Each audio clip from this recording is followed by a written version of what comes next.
This is my audience of 8 people today. Thank y'all for coming. I want to persuade my audience to email Congress to change the laws by explaining prisons for profit, mandatory minimums, and the 3 strikes law.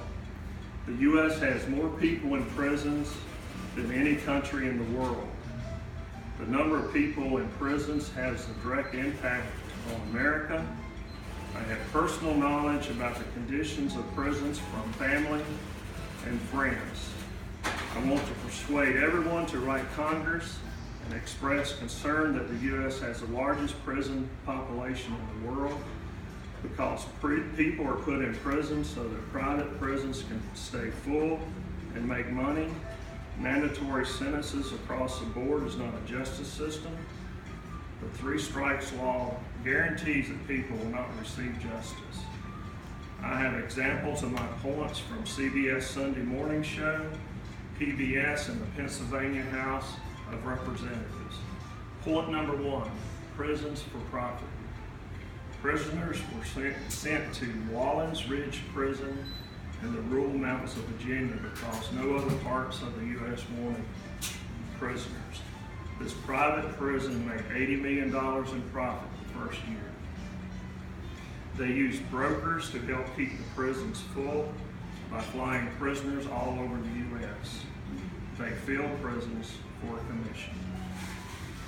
Prisons, both public and private, are guaranteed to make a profit because of mandatory minimums. Point number 2, mandatory minimums increase jail population without reducing crime. A Florida man who fired a warning shot to protect his daughter is now serving 20 years behind bars because of the state's mandatory minimum sentencing laws. This was a first-time offender, and he has a master's degree. Since Congress has created mandatory drug sentences, the federal prison population has grown from 24,000 to 214,000. Only 3% of the cases go to trial in Pennsylvania because kids make foolish decisions and take a plea deal and get mandatory minimums because they are not explained that the mandatory minimums could take effect. The 3 strikes law completes the job. Paint the wall, steal the money, drop a firecracker, and you get life. Commit murder, and you get 25 years. Tyrone Taylor is serving life without parole. He stole a woman's purse. He was convicted of possession of cocaine and cocaine trafficking. This got him life without parole. He did not know how to read or write at the time. President Clinton admitted his 3 strikes crime bill introduced in the 90s contributed to the problem of overcrowded prisons. An 18-year-old high school senior pushes a classmate down to steal his sneakers. He shoplifts a jacket. He straightens out, and 9 years later, he gets in a fight in a bar. He gets sent to prison for the rest of his life without parole. The system is not designed to help people. It's designed to recycle itself.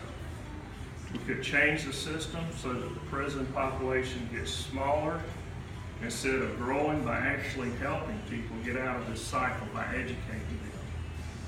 Prisons for profit is immoral. Mandatory minimums across the board is not a justice system. 3 strikes law across the board guarantees injustice. If you agree, email your congressperson. You're one person in the future of this country. Reform starts with one person. I have a few pictures here. This is the real Conair from Conair Airlines. This is a graph of the prison population going up since 1990. It continues to rise. And the California's 3 strikes law. You can do minimum crimes and you get life.